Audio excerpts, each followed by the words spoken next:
Ready? Okey doke.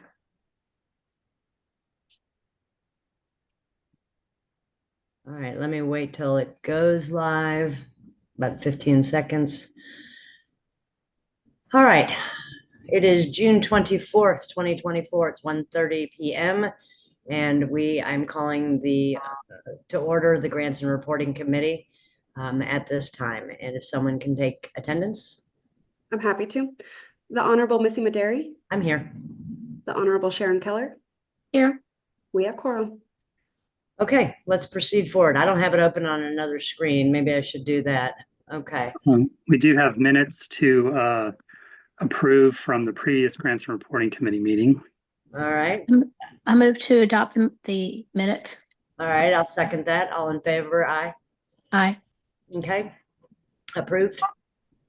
So the next item that we can just touch on, as you'll recall from our earlier board discussion regarding the legislative appropriations request preparations, we reviewed the current fair defense account revenue shortfall with you in some detail. So I just will touch on it here as the sort of backdrop for what we're presenting to you all today.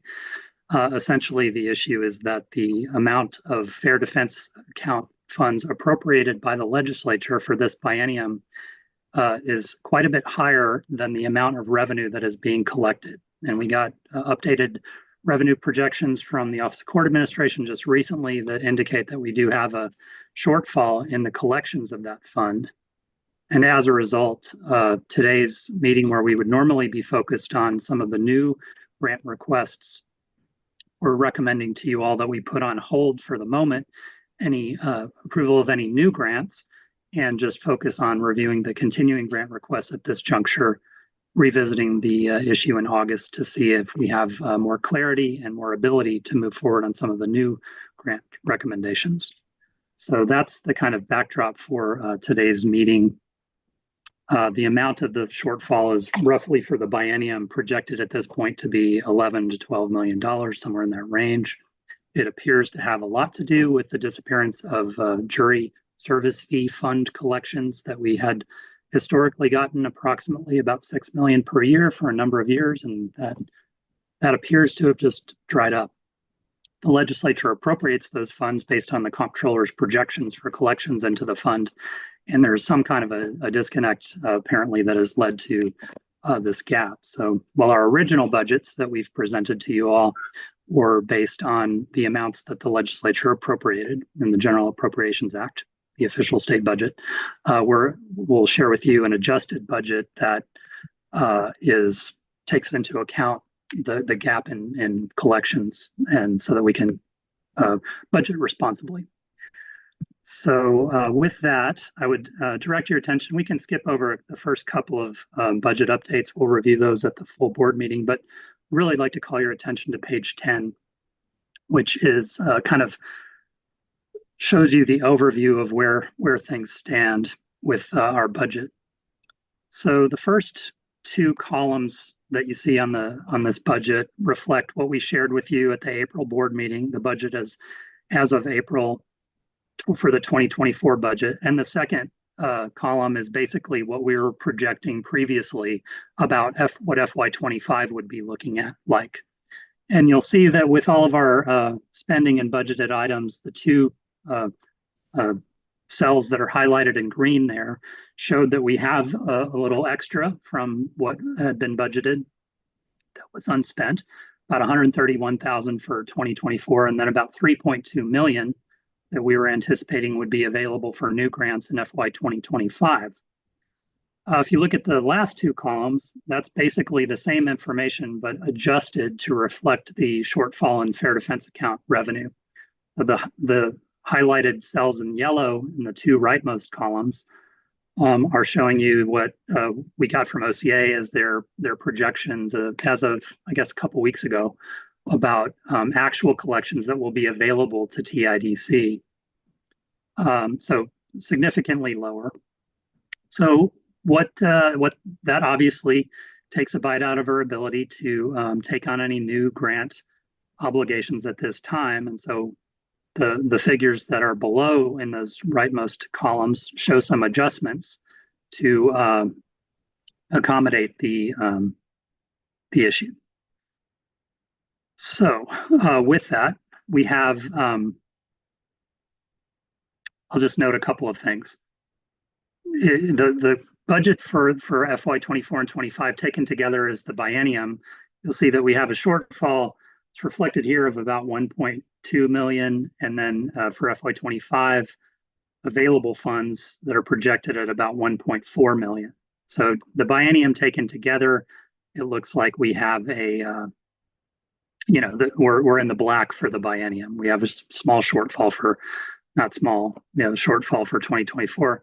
The reason that the shortfall is not closer to 6 million for 2024 is if you look in the budget on the third column over for FY24's revised budget, you'll see that I've added a line. It's the fifth budgeted line down where I'm estimating some improvement grants that will be unused, that are current awards that will not be drawn down.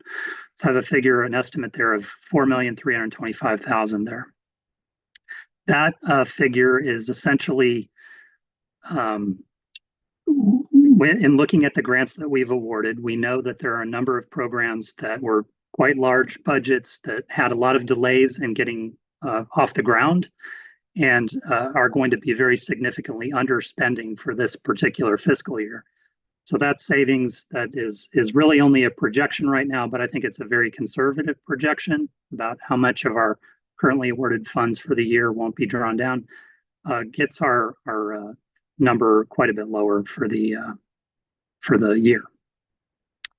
We're also planning, we have a few positions at the IDC that have been unfilled for part of the year, and so there are some savings there that are reflected in that revision. But I just wanted to show you that, and the last thing I'll mention about this sheet is that the both of FY24 and 25 reflect all of our current and recommended continuing grants that we're going to review today. So with that, we can definitely be clear that we would be in the black even with this adjustment for the biennium if we if you all were to move forward with the staff recommendations on the continuing grants. Also, just generally speaking, and I'll mention this again when we get into the nuts and bolts of the particular requests, any continuing grant request that included a new position, we have recommended that we leave that on hold. We leave those pending for now till we have a little more visibility about where the budget situation is going to be. And then, but there are a number of adjustments to some of our continuing grants that we think are very warranted regarding the current footprints of those programs that we have recommended to move forward and that can be accommodated by our budget. I'll pause there and ask if there are any questions. Yeah, Edwin, how much clearer is it going to be in August? Just out of curiosity, do we know? We won't have any additional information from the legislature about whether or not we can get some this issue fixed moving forward. However, we will have closed out the previous fiscal years, and we'll have more certainty about the amounts of unused grant funds that won't be drawn down. It will not be dramatically different, but it will be different. So we'll have some additional flexibility, I would expect, by August. Okay. We won't know about juror pay until like October, probably. Okay. Yes, that's true. And that's, we can see where the fund stands when we were meeting with OCA. Most recently, the jury service fee fund was at 11 million, but they hadn't paid out all the county's costs. We get what's left over after they pay the county's costs over 10 million. So. Okay. All right. Let's move over to number 5, consider continued improvement grant applications. Right. So the slate on this is on page, I'm sorry, what page is that, Doriana? It's page 11 of your meeting book is the continued grants. Bear with me just a second. I want to make sure we're on the right page. Page 11 of your materials is the slate of continuing improvement grants with no budget changes. And we are basically recommending that these previously budgeted awards for FY 2025 be approved with no changes. I do want to note that one of the items on this slate is for Nueces County's continuing grant for the newer public defender office with the mental health unit. And so in recognizing Judge Mederi's role in Nueces County, we would try to amend the motion that was previously shared to take that out of the slate for your consideration today. And then we would just bring it back to the full commission on Friday. I think you're going to also have to take out Cameron because as my role is 5th Region. Very good. We can do that. So let's see. We do have a motion, and we will have to amend it on the fly here with those things in mind. We have a motion to recommend awarding the FY 2025 continuing grants with no changes according to the schedule, well, on page 11, with the exception of the rows for Nueces and Cameron counties. So move. I'll second that. All in favor? Aye. Aye. Aye. Thank you all. So we'll revisit with the full board those other 2 counties on Friday. So moving so everything else comes in as with a committee recommendation, and then we'll just explain it that Nueces and Cameron are not coming in with that, and that the full board can deal with it, correct? That's right, and we'll provide the context for why there's not a committee motion for those couple. Okay. That it was just an accident of the attending members of the committee. Okay. Thank you all. So next I would draw your attention to page 12, and this is a slate of the continuing grant requests that do have some budget increases associated with them. Some of these, a handful of these did include, as I mentioned, some new positions. So the recommendations that the staff has provided on this sheet in the second to the rightmost column, recommended awards, do not include any new positions. However, we are recommending a number of adjustments that can be accommodated by the budget and that are supported by the policies that have been adopted by the board and that are warranted for the programs, our current programs, continued success. So I think it's probably best to review these, individually. The pages that follow in your meeting materials, page 12, have most of the backup materials that were provided by the counties that were associated with these requests. So to the extent that you would like to drill down, we can certainly go to those relevant pages and look at some of the details. And I'll also mention that we do have some of the representatives of these counties in our Zoom waiting room who are available for questions if you have them at this juncture. And so we can just jump in. So the first, any other questions?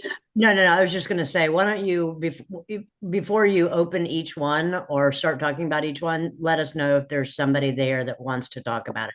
I don't know if we'll need them, but at least we'll know they're there. Yes, I will mention that. And if I'll ask Toriana to help me, since I believe she's got a current read on who's in the waiting room. So I know that we have a representative from Brazos County. Brazos County TIDC made a grant, or actually as part of the ARPA funding, to create a new public defender office in Brazos County. So this, the arrangement that was adopted when the commission made that first award to Brazos County was that they would be starting up the office with the ARPA funds, and then would transition to TIDC's standard multi-year improvement grant, which in this coming year would be for 80%. We do have Nathan Wood, I believe, in the waiting room, who can address some questions. But I will just give you the overview here. Essentially the additional funds over what would have been the sort of baseline grant award that are being requested are salary adjustments that are related to moving toward parity with similarly situated prosecutors based on experience and board certification, et cetera. The office has gotten off to a very good start, and they've been blessed to be able to hire some very experienced attorneys who are, in at least one case, perhaps two, board certified and doing very high level cases. And in analyzing the salaries of similarly situated and experienced prosecutors, the proposed adjustments to the salary don't quite get all the way there, but move in the direction of parity. And these changes were adopted by the oversight board of the program, which includes, of course, the county judges and other judges. So we do have a positive recommendation on that. And Mr. Wood is in the waiting room if you'd like to hear more. Judge Keller, do you wish to hear any more on that? No, not at this. I don't think I do. I don't. Hey, would you- Hopefully they're watching on YouTube. We thank you for being here. Do you need a motion to approve it? Are we going to individually do that? I defer to you all. We could do a motion for each, or we can get through the slate and then decide if you want to approve the slate. Judge Keller, do you have a preference? I think no, I don't. Do you? I think it'd save time to do the slate. Yeah, But I I don't think so think too, that- unless there's one that we don't want, but we'll just go Right. forward and see. And at the end, if there's any that we don't, then we'll just take votes individually. Okay. Very well. Sounds like a good plan. So I'll move on to the request from Denton County. This is for a team of actually 4 staff that were indigent defense coordinators in Denton County. Denton's a larger county that had a number of smaller municipalities, and it was quite a challenge to get a good system in place, but they've managed to do so. They have some very minor adjustments to salaries that are based on personnel costs related to countywide salary adjustments, which according to the policies that were recently adopted by the board would be sort of presumptively approved. And then, the longevity pay for the staff that's associated with those positions. Small request and a recommendation to approve it. It's only a $68,952 grant. Any questions with that one? Go on to Potter County. Potter County has 2 continuing grants that we'll talk about today. One of them is for the Managed Assigned Counsel program, and that's the first one here. So they are asking for several new positions. The MAC program in Potter County includes several fellows, which are recent law school graduates who are brought in currently, I think it's at $75,000 to do representation in indigent cases, with the idea that they would transition to a private practice in the community after they are brought in under this program. Currently 3 positions. They've asked for 2 additional fellow positions. Our recommendation here at this juncture doesn't recommend the new positions. And then they're also requesting an additional administrative support person to keep up with the very high level of work that's associated with many of the front end processes around appointing counsel, as well as processing all of the vouchers for the private attorneys in Potter County. We think that that's pretty clearly needed, but we would recommend to revisit it in August. And so the recommendation before you is to not approve the new positions. However, we are recommending approval of some of the relatively small scale 3% COLAs that were approved for the county staff. When I say COLAs, I mean cost of living adjustments that were countywide salary actions. The other adjustments were to increase the fellows budgeted pay from $75,000 to $80,000 in order to compete with the public defenders in the regional program that are coming in out of law school at that $80,000 level and have a better chance of filling those positions. We recommended that modest change. And then also they have had a very difficult time hiring a new chief for the Managed Assigned Counsel program. The position was open for a long time. One of the members of the MAC oversight board stepped in on a temporary basis to keep things on track, but is not interested in the current positions. They've had a great deal of time recruiting for the chief. They're asking to boost the salary to the chief by $30,000, which is a significant increase. However, is in line with the salary research that we did for similarly situated programs. And for that reason, we did recommend that would be approved to you, that be approved in order to keep that program successful and to be able to recruit the needed leadership. And what does that salary go up to with the $30,000 added? I believe that takes it to 160 Okay. for the chief of the Managed Assigned Counsel program. Do we have an average around the state of what the chiefs make in the PD's offices and the MAC programs? We did include in our salary research I'm not sure that it was broken down by MAC. Scott might be able to chime in to remind me if it was broken down by MAC, but definitely leadership of defender offices. We did collect extensive data, and this was actually well in line, well in the range of what was typical for that. Okay. All right. I'd have to check if there was an explicit breakout. I can just tell you from the knowledge I have of the major MAC directors and what their salaries are, they are generally higher than that. So that is, I would consider that certainly in the range, but I can get you more data if you'd like. No, I'm just wondering how you all figure that out and why some are at 125 and some are at 160. And I'm just trying to figure out how you all get there. So a lot of with our recently collected salary data, we are moving toward being able to provide more objective recommendations to you than we used to be able to do. And with all of the recommendations that we've made here, we've reviewed that data and made sure that these requests are in line with and not, outside of the ranges that would be expected for that type of position. Also, a couple of things about this program to note. This first batch, these are not sustainability grants, and Potter County is actually moving toward the end of its award of its 4-year grant for the MAC. And they had requested initially, instead of an 80-60-40-20, that we just do 50-50 for 4 years, which works out to be the same, but it's just kind of how the county preferred it.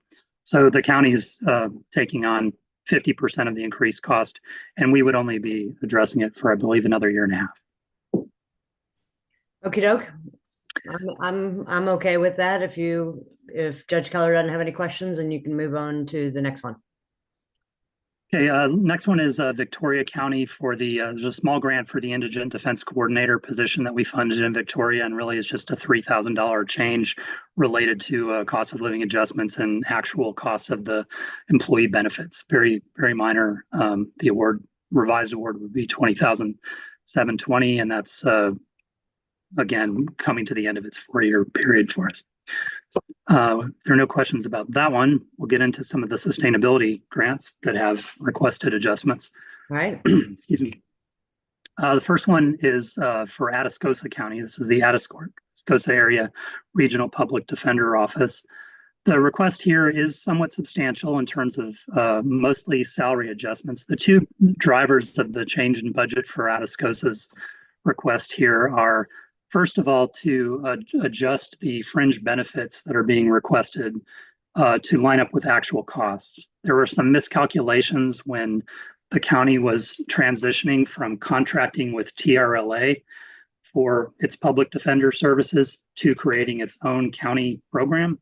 And those miscalculations have been kind of, on the books, but because they were not fully staffed and using all their grant funds, they were operating within the ranges, but they've began to fill a number of open positions and realized that it needed to be addressed. So that part of it is very clear and necessary. I would say that the other part of it, which is salary adjustments, are also very clear and necessary.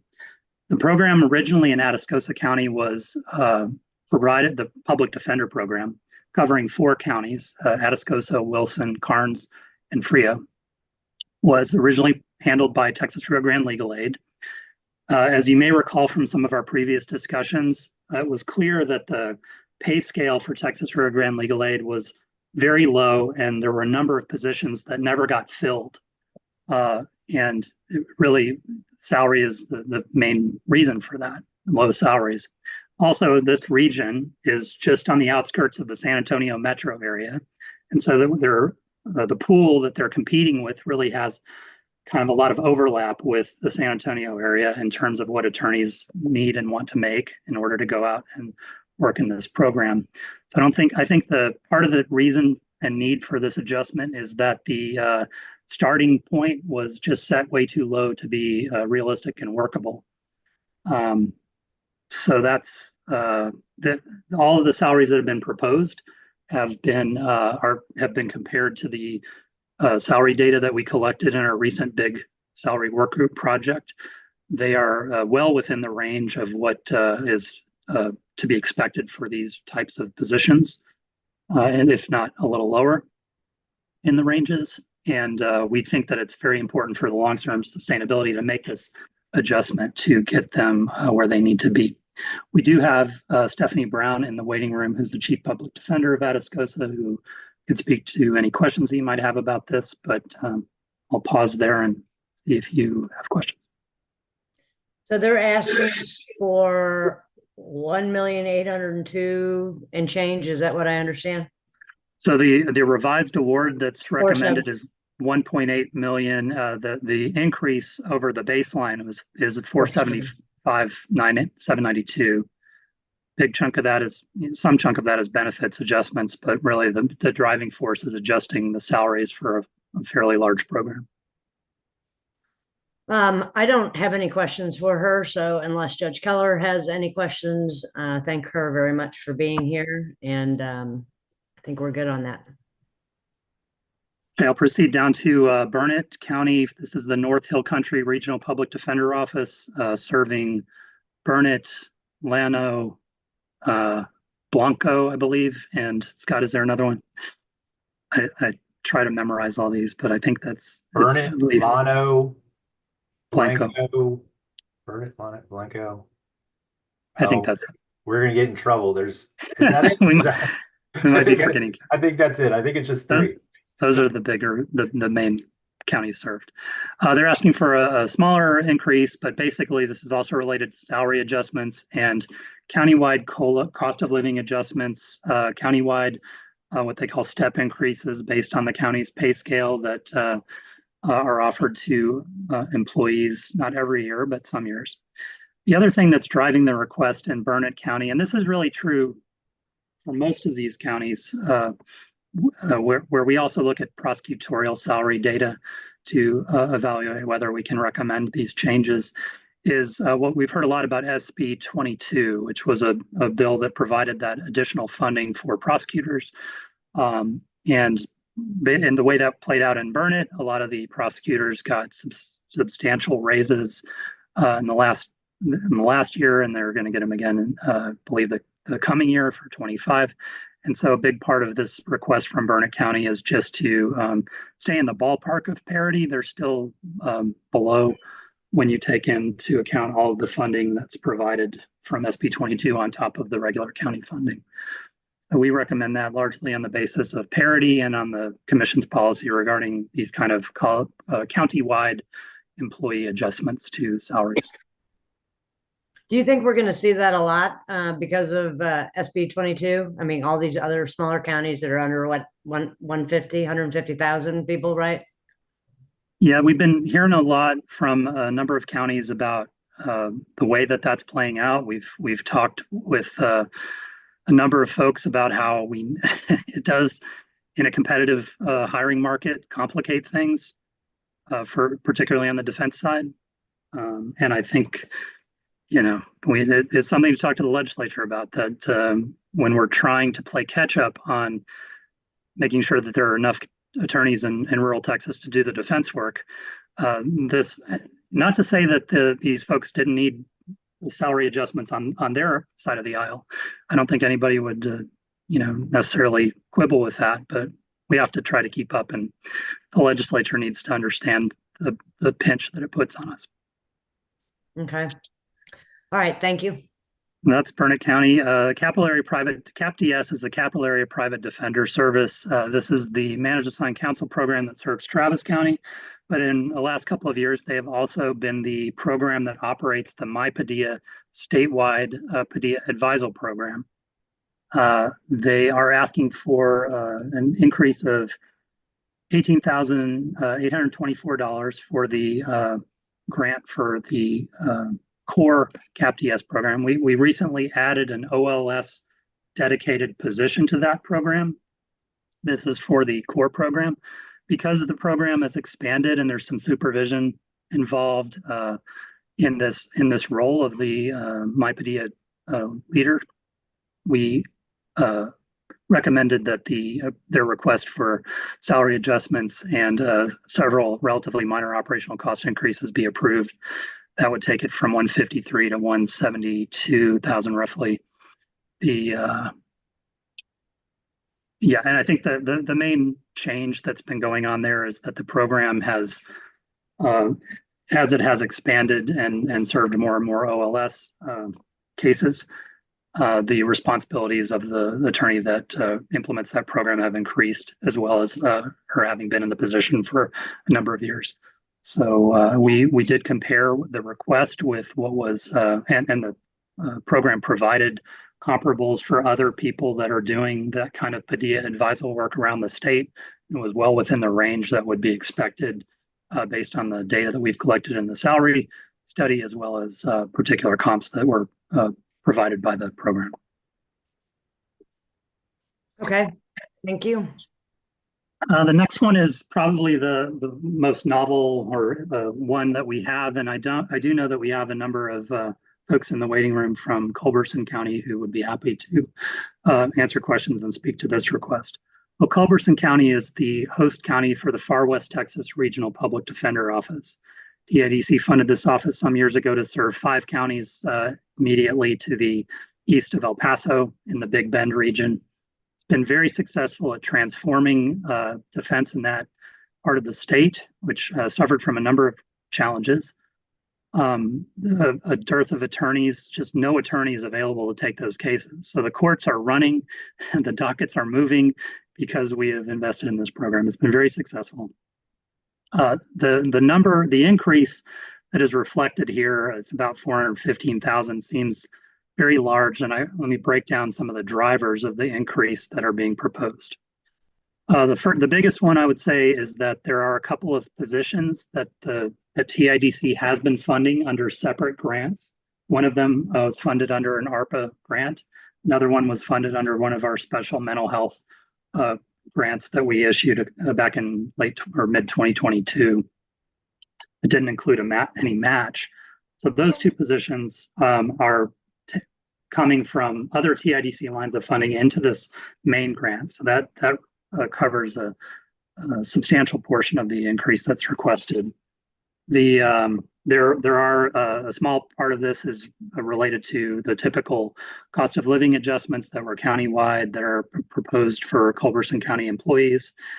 Let's see, there's some small piece of this. I think it was only $12,000 was reclassifying a particular position, an investigator position, into a more senior role based on the evolution of that role within the office and the responsibilities that a particular employee has taken on. So that was pretty clearly warranted. The other thing, though, that I think is we need to present to you, the county is currently getting their program reimbursed at just a fraction under 70%, which is just a little bit above the typical 2/3 sustainability funding. That was just because we ended up approving, at the request of these counties, one of the positions without any impact to the county's contribution. That happened several years ago. So it's always been a bit higher. The counties here are requesting this year that TIDC fund 80% of the cost. I think that it won't surprise you to know that some of the counties in this area, particularly Hudspeth, Presidio, I know the Presidio County's budget is in dire straits. These are very poor counties that have a disproportionate number of cases that they have to deal with because of people passing through from elsewhere. They're very small. They have very low tax base. And for those kinds of reasons, the challenges of meeting the needs for these costs are exceptional. So the program is requesting that the commission consider funding 80% of the cost, which would be up from the current 70%. So that accounts for a large percentage of the year-over-year increase that you see here. And I know that there are several people, including the Chief Public Defender, and I believe we have Judge Portillo from Presidio County in the waiting room, and perhaps Judge Hennington from Brewster County, who would be happy to talk with you about that. I believe If we you- also have Judge McKenzie from Hudspeth as well. Are those the county judges? Yes. Okay.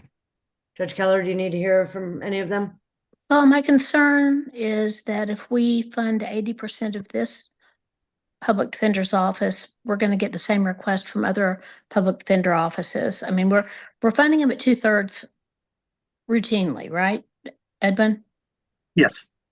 And so it's already tiny, a little bit ahead of that, but I want the program to succeed. But I can just see it coming. If we fund this at 80%, we're going to not only have to address all the other requests that are coming in and figure out whether they should have it or not, but it just encourages counties to say, hey, I can't make it. Why can't I have 80%? Now, on the other hand, if there was and we're talking about an ongoing 80% from here to throughout, forever. They could speak to that better, but my understanding is Okay. that they're asking for us to shift to an 80% reimbursement model. I don't think that it was offered, but I would want to. I interpreted it as a request for ongoing support at that level, not a one-time request. Okay, for a one-time request to kind of get them over the hump or something like that would be one thing. But yeah, I do have some questions about that, Judge Maderi. Okay, no, I think you bring up some good points. Yeah. Before we bring them in also though, Edward, let me ask you a question. Is there a way that you all could come up with like a criteria list almost, so that when we get hit, if we approve this, right, when we get hit with everybody else wanting the same thing, is there a way to say, the reason that we did it with them is because of X, Y, and Z? So maybe we need to think about a criteria, and then if we can bring those individuals in for some questions from Judge Keller. Yeah, I think we can go ahead and bring the folks from Far West and Toriana, because I think that a bit of discussion here. I know that there was some plan to attend the board meeting because this is an unusual request. I think that several of these folks had planned to attend our board meeting on Friday, some in person. But in the request, they do outline a number of the reasons why their circumstances are different from some other counties, and we can certainly let them speak to that. Maybe it would be better to take the screen share down so we can see all the participants that are in the room. So Okay. I see that we have Judge Hennington, who is the county judge of Brewster County, Judge Portillo from Presidio County. I'm sorry, our county judge from Hudspeth County. I'm sorry that I don't recall your name. And then the Chief Public Defender, Mr. McDermott. So I defer to the members of the committee if you want to just start with questions or just give them a moment to speak. Judge Maderi, what do Go you ahead, prefer? Judge Keller. Okay, well, you heard my concerns. I don't know I guess my first question is are you asking for 80% funding from here on out? Yes, Mr. Judge, I believe that the counties are asking for 80% from here on out. If you remember this program, we did a sort of major review of caseloads and staffing issues that started about 1.5 years ago, and we came before the board last summer to talk about staffing as it relates to actual caseloads. In my analysis, based on the past year, we're at probably slightly under what staffing would needed to support the caseloads, but it's sort of, we have broken the bank of the counties for what they are looking at for their budgets. And so I have agreed with the counties to have a lower staff than I think the caseloads require in order to try and be responsive to those budgetary concerns in the counties. I know that, for example, one of my counties, which is Presidio County, Judge Portillo is on here now. I think this year, not only because of my program, but because of major budget constraints, has been running a deficit budget. This year, I believe, and Judge Portillo can probably correct me on what the actual situation is, but Judge McKenzie from Hudspeth County has also been running less than is support. They don't have any money, I guess is what I'm trying to say, to speak plainly. And I'd like for each of them to be able to talk about their problems individually. But my year has been really navigating what the budgetary needs are of these counties and the very, very low tax bases, and the very high poverty. And so that is, I think, why we're looking at needing to move forward with a little more support from Austin. And I think all of my judges recognize the generosity that TIDC has given in order to support these programs. But at this point, the counties are down to deciding to whether or not to repair a bridge, provide meals to seniors, or provide infant defense. Were you at the meeting this morning? No, ma'am. Okay, well, I don't know if you're aware, but TIDC is suffering a budget shortfall. I'm aware. So it's not even at this point just a matter of, oh, do we want to do it or do we not want to do it? It's probably not exactly a matter of, are we going to take it away from somebody else? But it feels like it's getting to that point. And maybe we should reconsider the whole 2/3. If there are some counties that really are not going to make it with the public defender office unless we provide more, that should mean that there are some groups of counties that don't need 2/3. And maybe we should consider that, but in the short run, I just don't see how we can do it without having to justify a different decision anytime any other PD office comes in and wants more. But I haven't ruled it out. I'm just telling you what I'm thinking.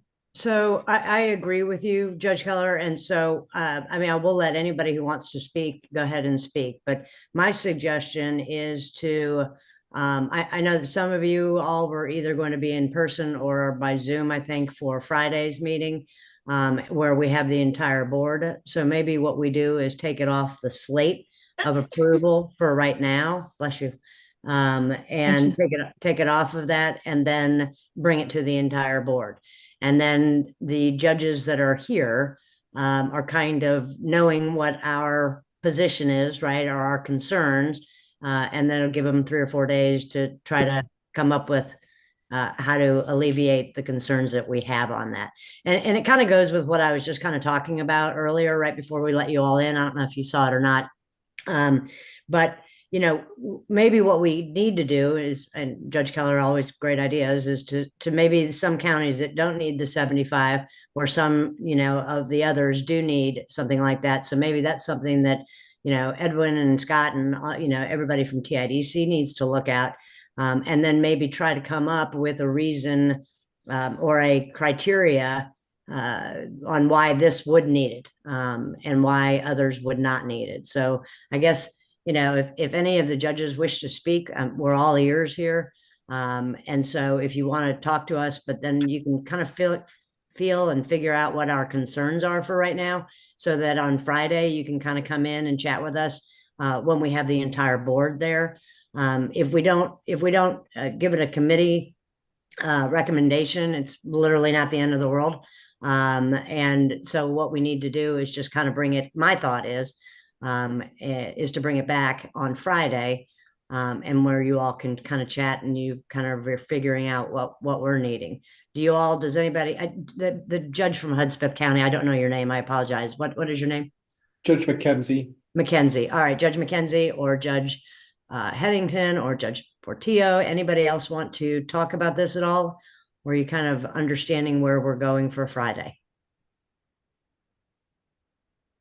I'm happy to just visit. I've got the largest piece of this budget. Our numbers last year went from 85,000 to 165, and without some relief, we're looking at going over 200 this year in costs, our share of the cost. And that's going to be very difficult for us as we, you know, and everybody has the same problem, and we get it. You know, expenses are rising and revenues are flat, but that's kind of our concern. We feel like if we can get it to 80%, we can manage it at the level that we have right now we'll go back and run our pencils through this thing again before Friday. But that for us in Brewster County, it's just a matter of hard dollar budget numbers. And that's, last year we doubled it. This year we're going to increase it by another 50% potentially. It's just, my commissioners are struggling with, as James said, with all the other things that are pulling on us as well for the county. What is it that's causing the costs to go up? Is it more cases? I mean, I'm sure it's a variety of things. One of the factors most recently was the program had to begin to undertake significant costs for office space rental. Oh, you told me.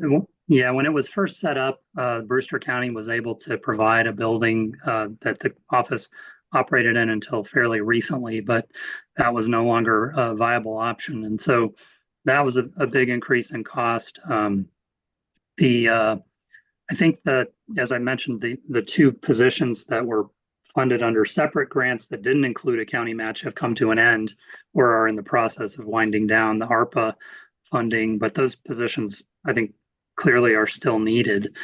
So that's a part of it too. We did adjust compensation. Okay, now I have a couple more questions.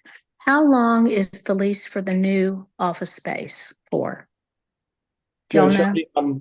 I have done that lease according to, I guess, state guidelines. It's a year-to-year renewable lease. That was so that's the situation. It's the lease we signed for 9 months and then to renewable on 12 months to start to match the fiscal year.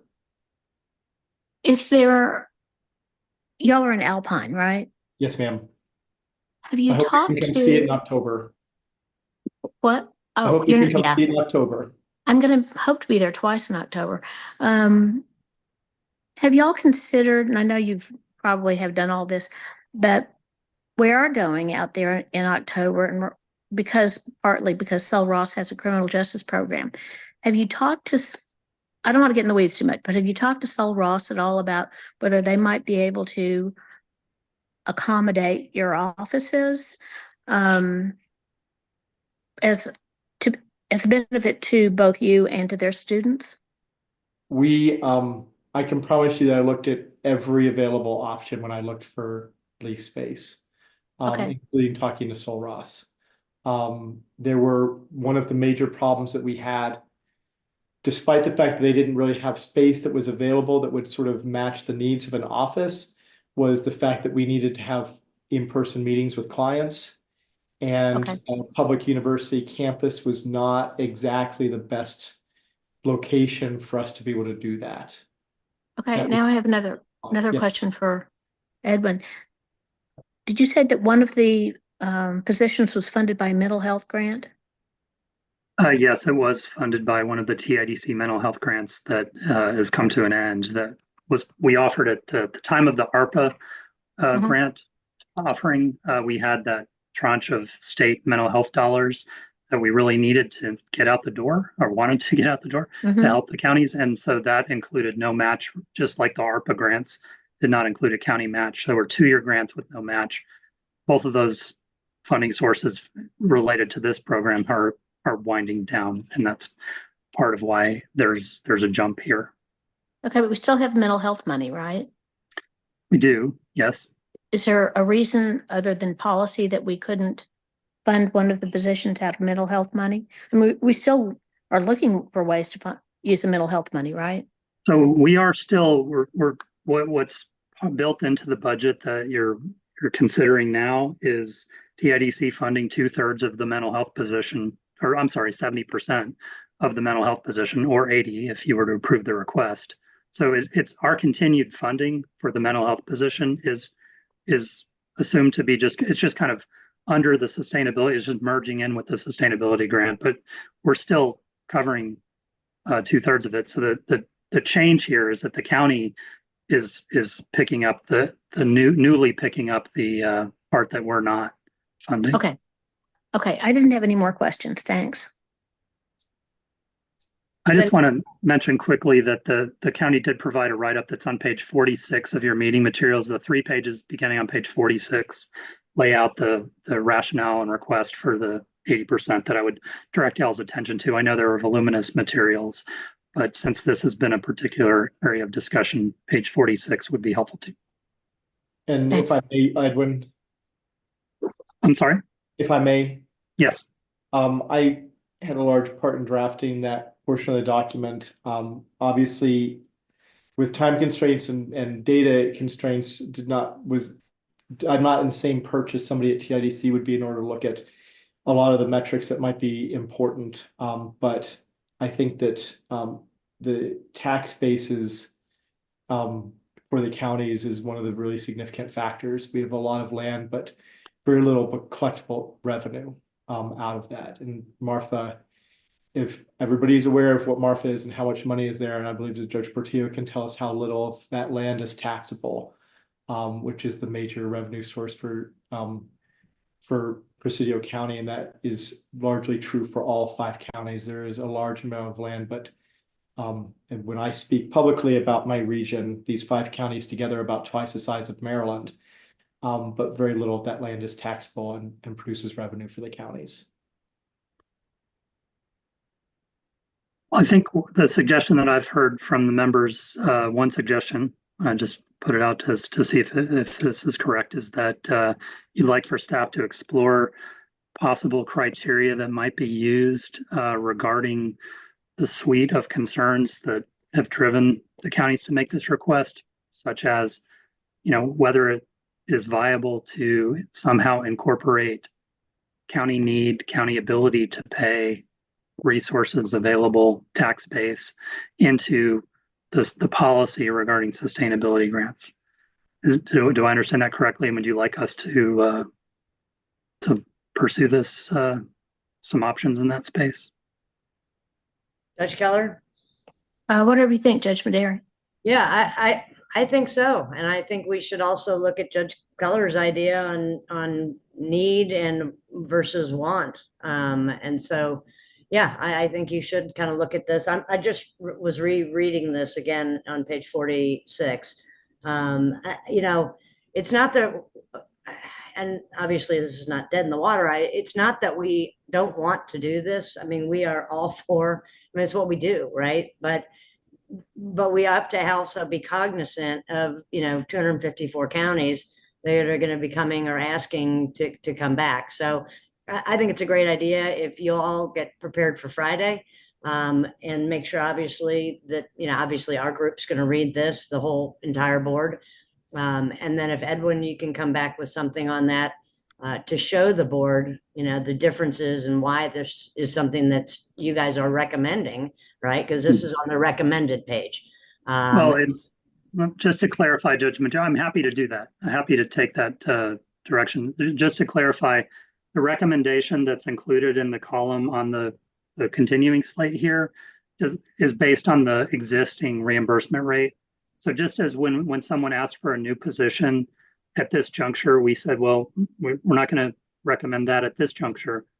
We took the same posture regarding the shift from 70 to 80%. So we are recommending addressing some of the other issues here, and the recommendation that's on the chart does not include shifting to the 80%, which would cost roughly about $140,000 additional to the recommendation. All right. And the recommendation is for, I'm not looking at it right now. Is it 415,000? Well, the roughly that amount in new spending that addresses the transition of these new all the kinds of things that I mentioned earlier. Right. Yes, Like the new positions and no new positions, but well, the absorption of the other positions that had been funded under the special mental health and ARPA grants. We are recommending, and the recommendation on the chart includes folding those into the sustainability grant at the current reimbursement rate. And the only thing it does not include is this novel request to pay 80% of the cost instead of the current level. Okay, thanks. The only other thing that I find unique about Far West, it was alluded to, but I mean, y'all, I feel like you have a disproportionate number of cases compared to your population and your tax base because of the federal checkpoint that's out there. I don't know what percentage of the cases are not residents of your county. So I would anticipate that your caseload differs significantly than a lot of other counties when it comes to highway traffic, and y'all are, every county's got highway traffic and people are getting pulled over on the highway. But I think because of your checkpoint, I think that raises your cases even more significantly.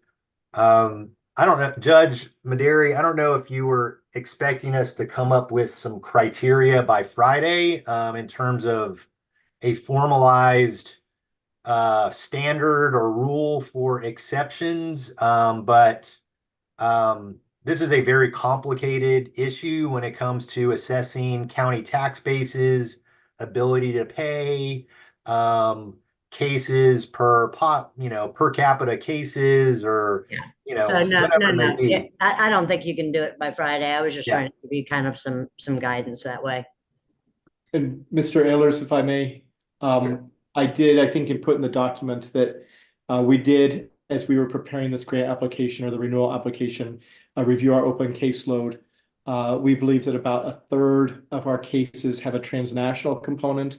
That means that non-citizens, in some form or fashion, whether undocumented or on some sort of residency, a third of our cases at least that we have open currently right now are non-Texas. So not from the region, not just from around Texas, but a third of them are non-Texas based. So we spent a lot of time in our office, for example, with the social workers, tracking down information, records, documentation from around the country. And that is probably dealing with those kinds of numbers, those kinds of issues is probably about a third of our cases. And thank you, Mr. Ehlers, for bringing that up.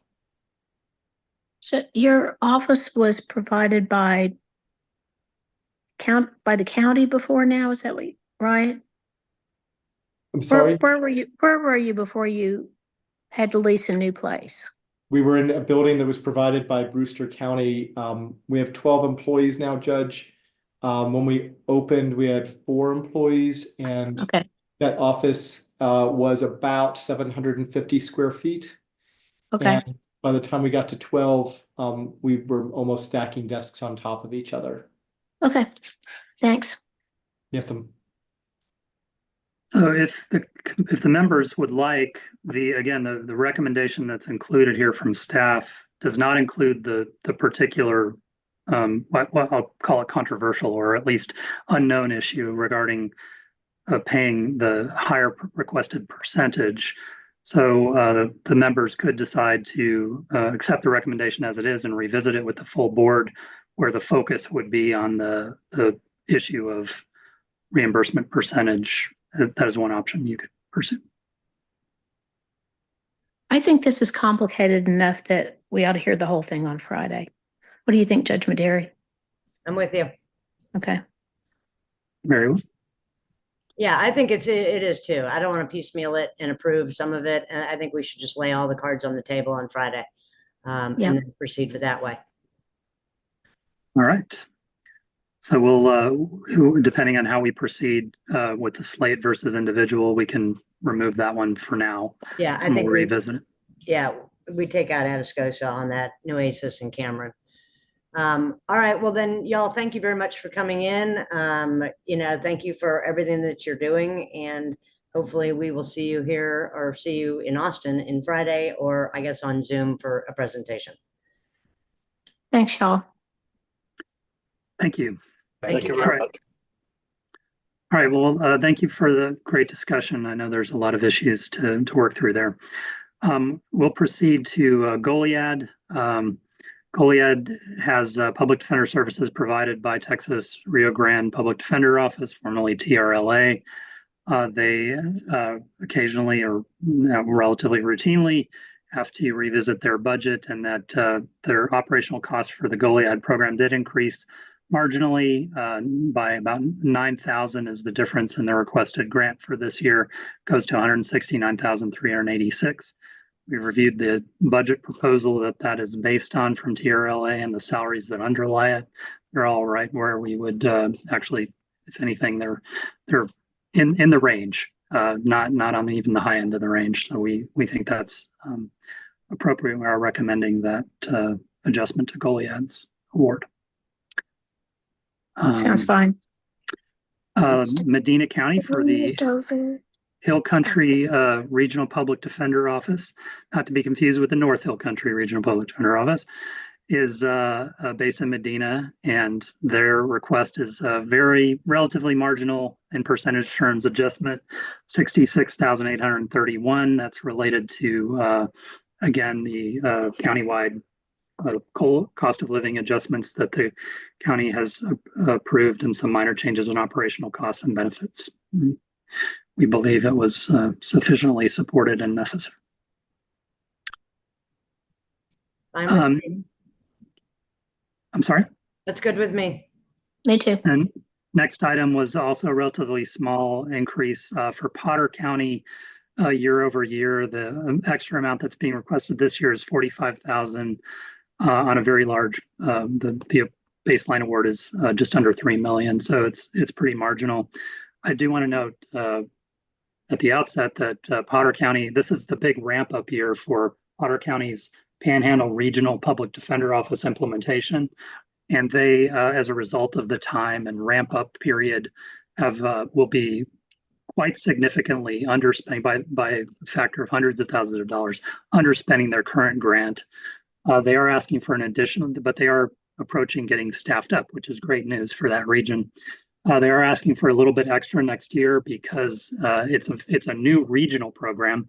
And one of the counties, it was Donnelly County, that decided to drop out once the program transitioned from the 80% initial year funding to the 2/3 funding, dropped out, which kind of scrambles the deck for the budget for the upcoming year.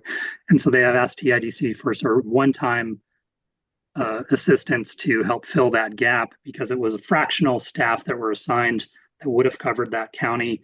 And they're trying to avoid going back to square one with all the counties in terms of getting them to absorb that additional cost when the program is still so new.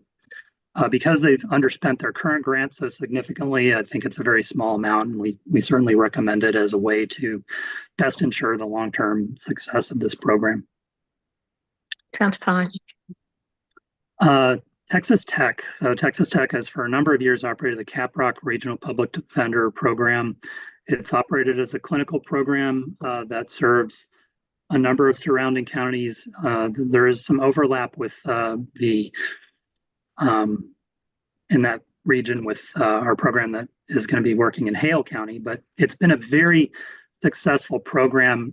You heard earlier about the pipeline challenge. We need to focus time and energy on the pipeline for bringing people into indigent defense representation work. And one of the best sources of new public defenders in Texas has been the Texas Tech program, and in particular the Caprock Regional Public Defender Program. So it's been very valuable to the state for that reason. We haven't adjusted this grant in at least 7 years. The current award is $196,494. They are losing their chief defender and are getting ready to post for his replacement. And they would like to, they've asked for an additional $70,000 in $75,000 in total, not all for salary. That's salary and benefits and some other operational costs that have been changed to be able to adjust the posted salary upward into the range that, again, would be supported by our salary study data collection.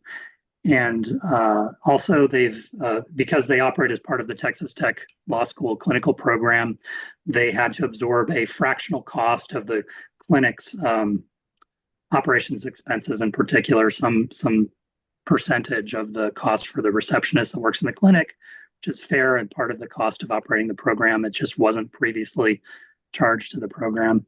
So because of those changes, we are recommending that request be approved, and that would I realize that I have a typo on my sheet that $75,000 should be $271,494 is the staff recommendation for Texas Tech, which would be to grant the request for an additional 75.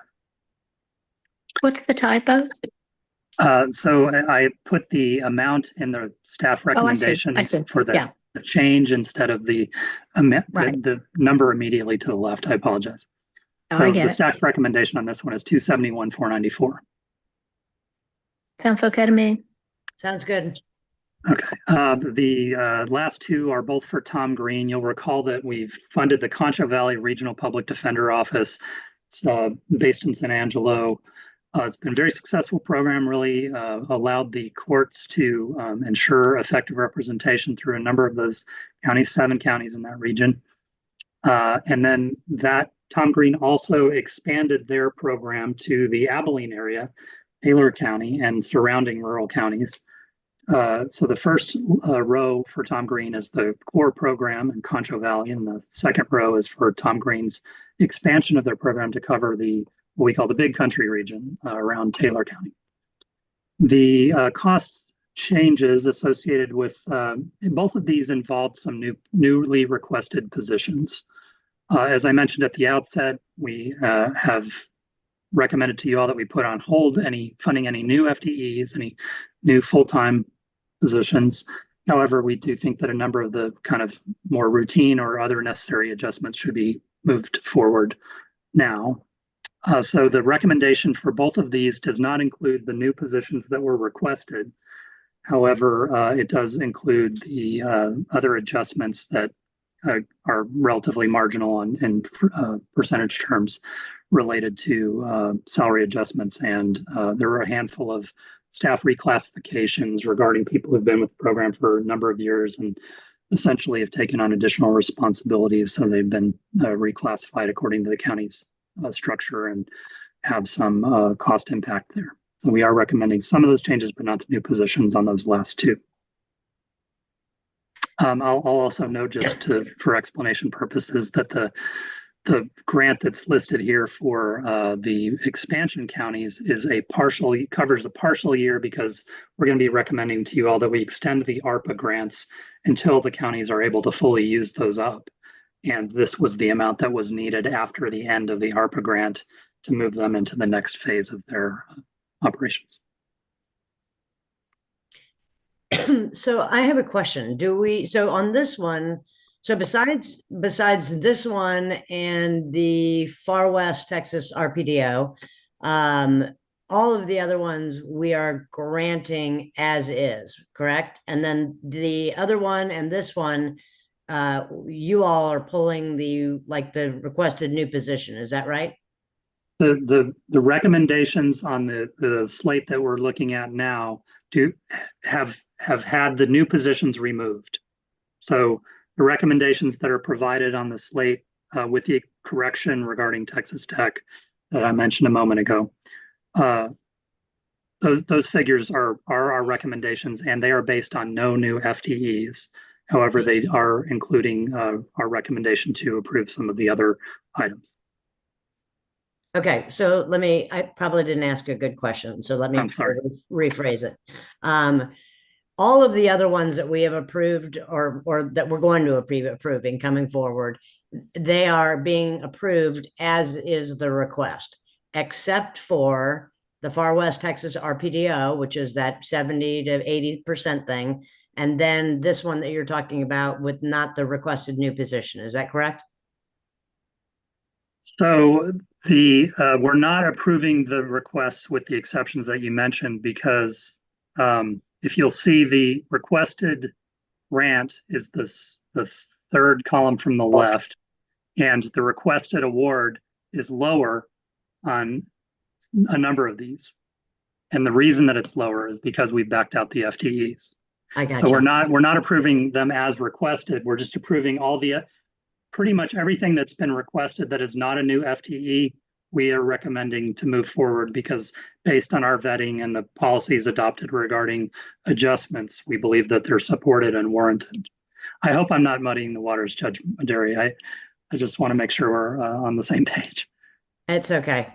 You're speaking Edwin, speak to me. Okay. So, Judge Keller, my only reason of bringing that up is if we're bringing the Far West Texas RPDO to the full board, do we want to do that with the Concho Valley RPDO also, or do we want to just approve what they are requesting us to approve? Whatever you think, Judge, we could do it either way. Well, I think if we're kind of doing it, I mean, the amount is not that high on that, but I think if we're doing it on one, we should probably do it on the other. Okay, I'm- and there's I'm- one more, right, Edwin? I'm sorry? Did, Uh, did you say there's one more grant request where they've asked for more than what you are recommending that we grant? So I don't think there's Yes. any commonality here between Tom Green and Culberson, the Far West program. No, that's not my Because, question. That's not my question. okay, I thought Judge Maderi said, are these the only grant applications where your recommendation is less than what they asked for? And I thought you said, no, there's another one. yes, there are Oh. several others. So So if you there's look at, several. Okay, yes, so Brazos County, we're recommending their approval of their revised request. Denton County, we're recommending approval. Potter County MAC program, the third row, they've requested 553. We're only recommending 457.85. The reason that is their recommendation is lower than what they're asking for is because we've taken out the full-time positions that they wanted to add. So we're recommending some of their request, but not the new positions. That is also true, and so that's true in Potter's MAC. That is true in Concho Valley. Yes, so the Okay. Potter MAC and the Concho Valley are similar in their respect. So Edwin, I'm sorry. So how many, I mean, I guess I can go and look at the numbers, but how many do we have that we are, like Denton, we've approved, Potter is different, Victoria is the same, the next couple are the same. Why don't we- There are four.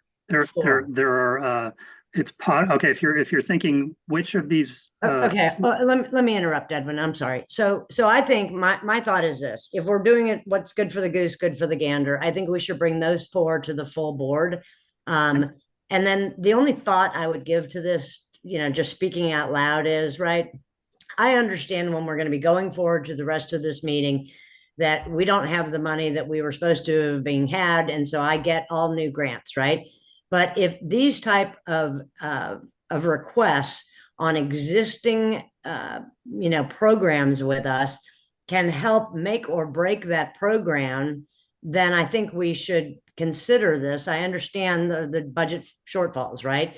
But I think we should consider at least, these things are up and running, right? Like, and Far West Texas RPDO, if they can't make it, right, then maybe these things are something that the board needs to discover versus, having a new indigent, coordinator for another county that doesn't have anything yet.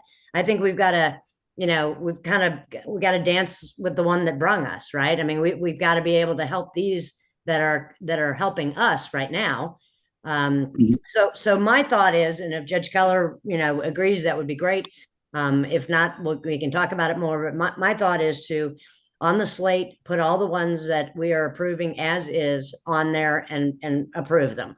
With the caveats of the ones that we already talked about, Nueces, Cameron, that kind of thing. And then the other four, I think we should bring that to the board and chat with the full entire board about it. That's kind of my idea for Friday.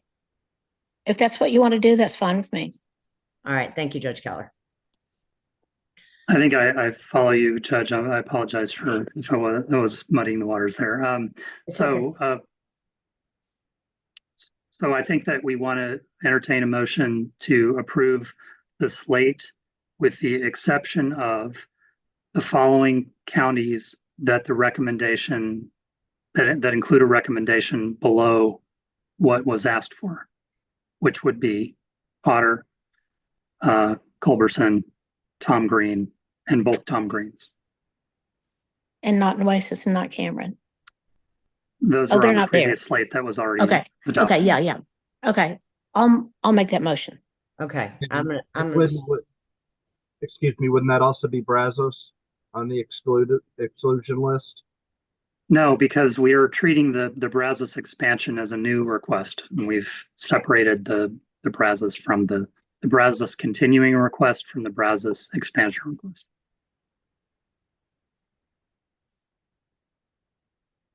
okay, Brazos expansion was just new staff to Brazos, right? Well, it was more than doubling the positions in the program, and so the way that we treated, and this is something that we should make clear, when Brazos County submitted its continuing grant request, it had a very ambitious plan to add to more than double their staff by adding a juvenile division, mental health division, and an appellate division. And so in order to consider that large request for expansion, it was of a magnitude that we put that in the book with the new grant requests, which we recommend to put on hold. But technically speaking, yes, they did ask for new positions to their current program. It was of a different order of magnitude than anything else. The kinds of things that are typically considered in a continuing request might be adding 1 or 2 positions. So that's why we put the Brazos request for, I think it was 8 or 9 new positions. It was well over a million. We put that in the book with new grant requests. so Brazos is up here as the continuing one, and then the other one you all have separated out and put that lower down on our list of the ones that we're not going to consider at this time. I included it in among the new grant requests that we're recommending to leave pending at this juncture. That's right. Gotcha. Thank you, Bill, for bringing that up, because I do think that needed some clarification.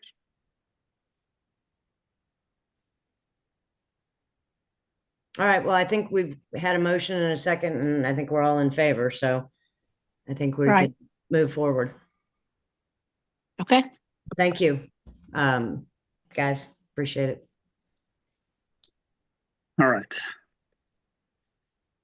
I think that's trying to find our next item here. Bear with me. I believe it is OLS. We have a couple of modifications of current grants that we're recommending to you today. The next one that we'd like for you to consider is on page 83. This is the modification for Kaufman County. This is really a housekeeping matter. There was some miscommunication with the county about how to complete the budget form in their original grant that was approved by you all at the last meeting. And as a result of that confusion, we're recommending that we make a correction to the grant that was based on a math error and increase the award by $5,506 to a revised total of $24,463. We have a motion for that. I'll move to adopt the recommendation. Second. All right, all in favor, yes? Aye. Yes, Thank you all. The next item is more substantial. It's related to Operation Lone Star, page 85 of your meeting materials. And this is the request to augment the current grant in place for the Lone Star Defender Organization, which is TIDC's main grantee that is providing indigent defense services in connection with Operation Lone Star. They are a managed assigned counsel program that is providing contracting with and overseeing all of the private assigned counsel and public defender programs that are providing representation. There are several requests that are rolled into this grant modification that is being recommended by staff. The first one is that as part of the organizational restructuring, the program used to be administered by the Lubbock Private Defender Office, which was the Lubbock area MAC.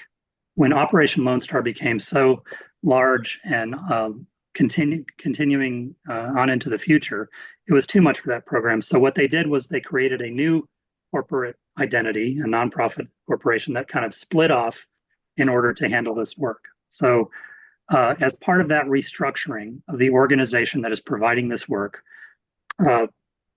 Lubbock Private Defender Office is out of the business of Operation Lone Star, and the Lone Star Defender organization has assumed all the outstanding financial liabilities associated with Operation Lone Star that had been on the books of LPDO. that amounts to 5.6 million roughly in outstanding liabilities. These are appointed cases that have not been resolved and are still out there, and the vouchers haven't come in. And basically, it just transfers them over to LSDO in order to handle those financial obligations when they come due. This augmentation of the award to LSDO is being funded by de-obligating funds that had been previously awarded to LPDO, the original organization that we had funded to provide this work. So it's really kind of shifting funding from the old organization to the new organization to handle these outstanding liabilities. That's the first of the items. Any questions about that? Nope. The next change is really pursuing some additional cost effectiveness in the program. In order to be more cost effective, they're requesting 4 additional full-time staff attorneys who would provide direct representation in Operation Lone Star cases. The cost for doing that would be offset by a reduction in some of the appointed attorney line item costs that would not be needed because these folks would be handling more cases at a lower cost per case. So that was clearly, I think, a valuable increase in efficiency, and we recommend that change, which is folded into this request. The last item that is part of this is to, in order to maintain the agreed upon level of representation capacity to handle Operation Lone Star that TIDC has contractually required the program to maintain. There's a need to increase the budget for FY25 for one of their public defender contractors, the Neighborhood Defender Service that's handling cases, along with Texas Rio Grande Public Defender. So most of the funds needed to make that, to cover the public defender cost needs in FY25 have been achieved here by reallocating unused portions of the budget in the current grant over to the public defender line item in their budget, but there is some marginal additional money that is needed. So all of those total requests folded together result in an augmentation, supplement, if you will, to their current award of $6,582,361. That brings it to a revised total of $37,298,198. We do have a motion on that one as well. Go ahead, Judge Maderi. No, I'm just trying to wrap my head around this. So go ahead if you have a question, Judge Keller. Well, that's exactly what I'm trying to do too. Are you saying that $6.5 million is not going to cost the grant anything, essentially? So It cost TIDC anything? So I think they're folding in a bunch of different things, and then they're asking for another 6 million or 6.5 million. Are we right, Edwin? So they're requesting that the grant to LSDO be increased by 6.5 million and change. The way that would be funded is by taking Operation Lone Star appropriations that were originally granted to the Lubbock Private Defender Office, but that were not used, and de-obligating them from that grant, which is over, the initial grant that was awarded in 2022, and using those funds that have been appropriated for Operation Lone Star to augment the current award. So Judge Keller's correct. This doesn't come out of TIDC or increase anything for us. That's true. This is just moving around money that's been provided by the legislature specifically for Operation Lone Star. Right. And also, just for the record, the Operation Lone Star money that has been given to TIDC is all general revenue. It's not impacted by our issues related to the Fair Defense account, and so we keep that wall between the two. That in terms of how the money was provided to us and for what purpose, we mind that distinction. So it doesn't have any impact on our other programs. Going forward, I mean, if you're taking money de-obligating money from LPDO and giving it to LSDO, then that would break even on that. But going forward, will it cost TIDC more? Is this just a one-time de-obligation, and from here on, it's going to cost $6.5 million more a year or something It- like that? No, it's not the case that it would cost 6.5 million more per year. So the 6.5 million, or the lion's share of that, roughly 5.5 of that figure, is money that is needed to cover outstanding old cases that were many of them appointed in the previous biennium. Could be felonies that are still in the pipeline. In fact, some of these cases, I think there's some question about whether they're still actually open because of the courts not having filed judgments or something to that effect. But the lion's share of this, the 5.5 million or so, that's associated with assuming the old financial obligations for outstanding cases, is not a recurring expense. It's a one-time Okay. expense associated with this organizational change. Okay, I gotcha. thanks. All right, then I'll make that motion. And I'll second it. All in favor? Aye. Aye. Thank you. I'll just mention on page 91, we have the summary of new grant applications, and you will see on page 91 that the very first item is Brazos County's request for, and again, I broke this request for the new positions that they were asking for because it was bigger than the size of their current office. My way of treating this was to consider it like a new application as opposed to a kind of adjustment to a current program. It was a very big change, and so I thought it should be considered along with the other new requests. So that's why I separated their continuing requests from their new requests. So you'll see that Brazos County has requested a substantial expansion to cover juvenile, mental health, and appellate divisions, or rather I should say create those divisions, those three types of divisions. We have 3 other grants from Culberson County that are unrelated to the core operations that I want to mention for you. One of them is the expansion of their regional program to cover these additional counties of Terrell and Valverde. And that cost to that was about 1.4 million. Culberson County also requested a magistration and appointment project for 118,000. And also a pilot project for a peer navigator that was at 176,000. Fort Bend County submitted a new application for an appellate section to be added to their public defender. Hardin County submitted an application for a group of contract defenders that would work on drug court program cases. Hayes County put in a request for a new grant request for a mental health team that would work in the public defender that they have contracted with, currently receiving PD services from Neighborhood Defender Service. Matagorda County requested basically, I believe it was a TechShare grant to have some software to help them manage their indigent defense processes. Maverick County requested a new indigent defense coordinator. Medina County requested a mental health division of the Regional Public Defender Office, cost about $335,000. Trinity County requested an IDC, an indigent defense coordinator, and some software upgrades. And finally, Wharton County requested a new Regional Public Defender Office that would serve Wharton and Matagorda counties. Price tag on that is about just under $2 million. Again, because of the budget situation, we were recommending to defer action on these and to revisit them in August and further into the future if need be. Many of these programs are certainly worthy. However, we don't have the resources to move forward right now. We have summary pages for each of them, just a high level summary. And then I can distribute to you the actual applications. I believe yes, I can send you the very voluminous meeting book with appendix with all of the detailed applications. But since we weren't recommending any action on these, we are holding off. Any questions about the new applications?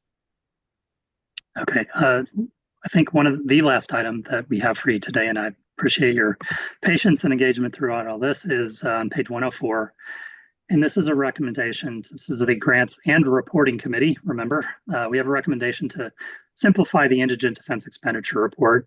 You all know that we're on the midst of a very big overhaul of our PPRI software system that is used for submitting all kinds of data to TIDC, including the report that all the auditors and some treasurers have to submit to us each year regarding how much is spent on indigent defense, cases disposed, attorney caseloads, et cetera. That's already a very big detailed report. There's a section in the report that as we were working through the reprogramming and updating of the technology behind it, we realized it's just no longer necessary and we're recommending that we just delete it. And that is a section that was first created to capture additional administrative costs associated with compliance with what folks call SB 7, the Fair Defense Act, that was passed back in 2001. And because the Fair Defense Act was somewhat controversial in the early days, some folks were very keen to have a place to document additional administrative costs associated with them complying with this new state law. The result, though, was that almost very, very few counties actually submitted this data. So we didn't have very comprehensive or reliable data. And it is an optional addendum to the report. Only 24 counties of 254 counties submitted any data. Of course, all counties have some marginal increases. Also, at this juncture, 20 some years into the Fair Defense Act, I don't think that this particular data collection is really serving any purpose. So we're just recommending that we take out this addendum. It's not used as part of the formula grant calculations. We're really not used at all, not terribly informative. So staff recommendation is that we just take it off, but we do need your approval to do that. And so we do have a motion. And happy to talk about any questions. Who was it that figured out we didn't need that? Well, I guess I suggested it. I don't know. I don't want to take all the Okay. credit. Well, I think it's been apparent it's that great. we haven't done anything with. I'm so glad you're looking at things like that, and I will move to adopt the recommendation. Second, all in favor? Aye. Aye. Aye. Thank you all. I think that brings us to the end of a long but good discussion. I appreciate your time and attention as always, and thank you so much for working through all this with us. Thank you, Edwin. Thanks, everybody. Yeah, thank you all Thanks, very Judge much. Maderi.